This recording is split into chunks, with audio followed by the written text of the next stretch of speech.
है ये क्वेश्चन जो बोर्ड पर दिख रहा है, ये क्वेश्चन बना लोगे? पक्का? चलो बना के दिखाओ तो क्वेश्चन आराम से बनाना है।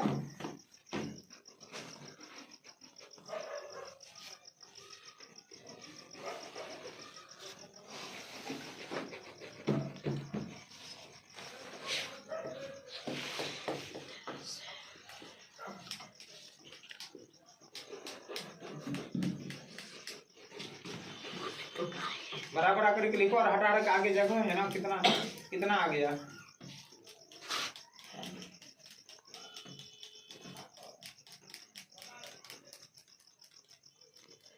चलो 15 सत्ते 105 हो गया। आंसर कैसे बनाओ? ये क्वेश्चन क्या है? 1 + 2 + 3 + 4 + 5 + 6 मतलब लगातार संख्या दिया गया है 1 से लेकर के 14 तक का। तो इसको तुमने बनाया फॉर्मूला पर n × n प्लस, इधर आ जाओ, n × n + 1 के आधार पर बनाई है। तो ये लगातार संख्या होगा। लगातार संख्या जब दिया जाएगा 1 से लेकर के 14 तक, 1 से लेकर के 50 तक, 1 से लेकर के 1000 तक दिया रहेगा।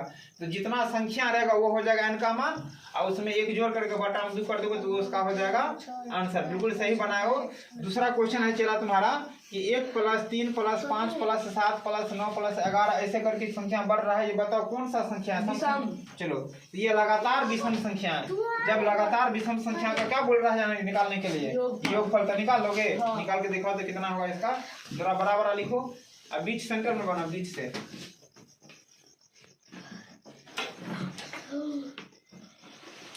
बीच से बना लो। वहाँ पे बीच में बना लो।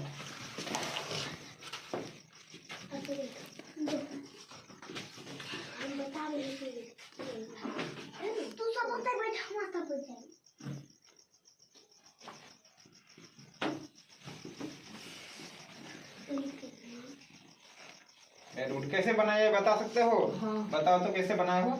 वो गिने तो 10 हुआ, तो ठीक है, तो n = 10, तो n के स्क्वायर तो 10 नहीं 100। चलो वेरी गुड। मतलब विषम संख्याओं का बोलेगा योगफल ज्ञात करने के लिए तो कैसे निकालोगे? तो सब संख्याओं को पहले क्या करोगे? काउंट कर लोगे, गिनती कर लोगे।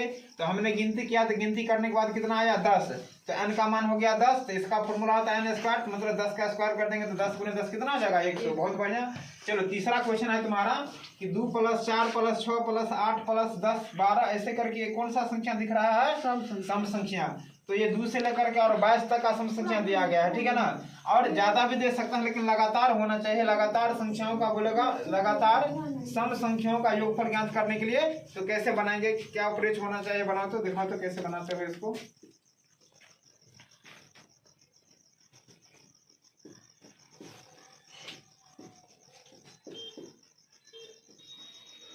कितना बड़ा बड़ा लिख रहा है जी तुम।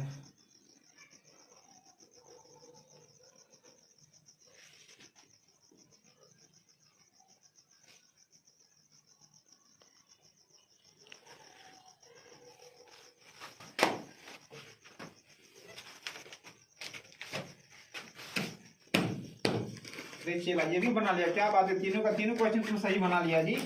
अच्छा ये कैसे बना वो बताओ तो जरा। इसको काउंट किए तो हुआ 11। ठीक है, n का मान हो गया 11। तो इसका फॉर्मूला होता है ये वाला जो लिखो, ये फॉर्मूला है। हाँ। क्या फॉर्मूला है? n × n + 1। हाँ, तो n का मान हो गया 11। तो 11 प्लस हो गया 1 जोड़ दिया तो 12। 11 × 12 132। बिल्कुल सही आंसर है। इस बच्चा को क्लापिंग दो। ये बच्चा जैसे क्या किया, सही बनाया है, ठीक है ना। तो अब ये 3 तरह का क्वेश्चन हो गया जाता है। अब यहाँ पर ये 3 तरह का क्वेश्चन आराम से बना सकते हो। जब बोलेगा सम संख्याओं का योगफल ज्ञात करने के लिए कितना भी बड़ा से बड़ा संख्या दिया रहेगा तो उसको काउंट कर लेंगे। और उसमें जैसे कि यहाँ पर काउंट करने के बाद 11 है तो 11 × 12 कर देना। कितना भी बड़ा संख्या मान लो क्या गया 50 को, तो 50 × 51 कर देना। वही उसका क्या होने का आंसर हो जाएगा, ठीक है। All the best.